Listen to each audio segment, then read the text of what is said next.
Hello guys, আসসালামু আলাইকুম। Welcome to sister BD.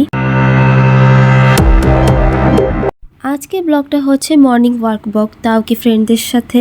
তো চলো শুরু করা যাক। সকাল সকাল তাতে গেলে ঘুম থেকে উঠে 5টা বাজে সবাই ঘুম থেকে উঠছে, 6টা বাজে সবাই ঘর থেকে বের হয়ে গেছি যে আমরা হাঁটতে বের হবো।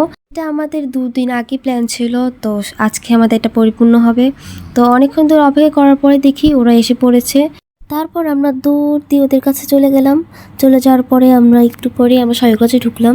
ওদের সাথে কথা বলার পরে ওরা বলছে ওরা নাকি তাতেই করে এসেছিল, আমাদের খুঁজে পায় না। কিন্তু আমরা জানি ওরা আধা ঘন্টা দেরি করছে, আর এদিকে বলতেছে আমরা নাকি দেরি করছি।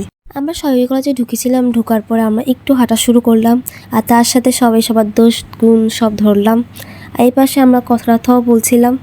দিবাপু আর তাসবাবু মিলে দাঁড়িয়ে দাঁড়িয়ে অনেকক্ষণ গসিপ করছিল। ওদিকে একটু ভাবছিলাম হালকা করে ছবি তুলবো, পরে ওদের বকাবকিতে হাঁটা শুরু করে দিলাম।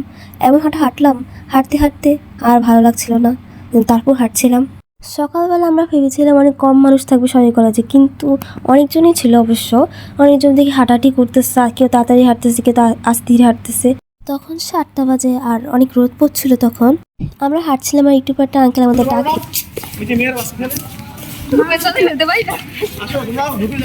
না আমার আম্মু দিত না, খেলে লাভ নাই। আমাদেরকে একটা আঙ্কেল ডাক দিয়ে বলছিল যে তোমরা কি ফুটবল খেলতে পারো? তো তোমরা তো মেয়েরাও তো ফুটবল খেলে।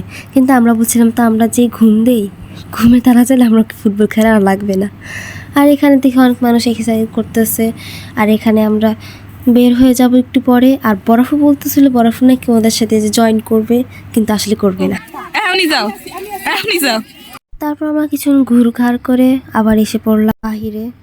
তারপর আমরা বাইরে যে অনেক দুষ্টামি করছিলাম পোস্টার নিয়ে আমরা সবাই মিলে।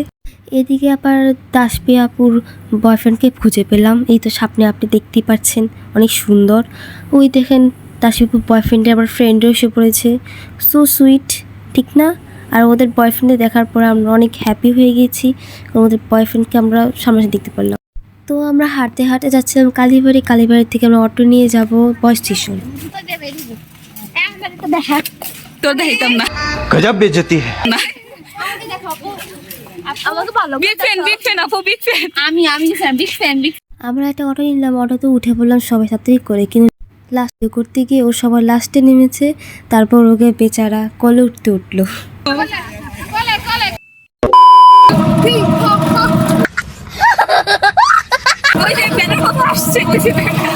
অটো থেকে নামার পরে আমরা বস স্টেশন ঢুকছি। ভদ্র মেয়ে, সুন্দর মতো যা। আমি আর রাইসা আসাদির হাঁটছিলাম আর গল্প করছিলাম, তো ওদের দিকে খেয়াল রাখিনি, তা আমরা সবার পিছিয়ে পড়ে যাই। তা আমরা দৌড় দিয়ে আবার ওদের কাছে আসি। হালকা করে আশেপাশটার একটু শর্ট নিয়ে নিলাম আর আপনাদের একটু দেখালাম। কোথায় কি আছে বলেন? আমাদের ভিডিও দেখতে যেভাবে ওরা এখন দাঁড়িয়ে আছে, এখানে ওরা দাঁড়িয়ে আছে, ওরা আমাদেরকে ফলো করে, বুঝছে? তাই না? আমরা সেলিব্রিটি না, আমরা সেলিব্রিটি মানুষ, আমাদেরকে ফলো করবে। অটোগ্রাফ লাগবে না, না এখানে দিয়ে দিচ্ছি। হ্যাঁ, আমরা ওখানে অনেক দুষ্টামি করছিলাম, আর এর মাঝে আমার মনে পড়ে আমরা একটা কাজ করতে পারি, মানে রাইসাকে একটা থাপ্পড় খাওয়াতে পারি। তো সেটার পরিকল্পনা আমরা চালাচ্ছিলাম। 1,000 years later.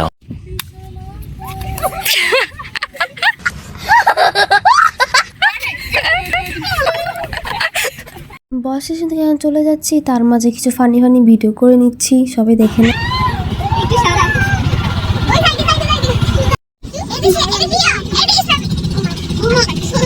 বস স্টেশন থেকে বের হয়ে তারপর আমরা এক সাইডে চায়ের দোকানে চা খেতে বসলাম। আমরা বস স্টেশন থেকে এসে পড়লাম, তারপর অঙ্গীকারে আসলাম। অঙ্গীকারে এসে অনেকক্ষণ দুষ্টামি করলাম, এদিকে অনেক ছবি টবি তুলেছি। তারপর আমরা একটা সময় নিজে নিজে সবাই বাসায় চলে যাই। আর এখানে অনেক কিছু লেখা ছিল অবশ্যই, এগুলো পড়ে আমরা হাসতে হাসতে শেষ। আজকে এই পর্যন্তই শেষ। সবাই লাইক, কমেন্ট, সাবস্ক্রাইব অবশ্যই করবেন। টাটা।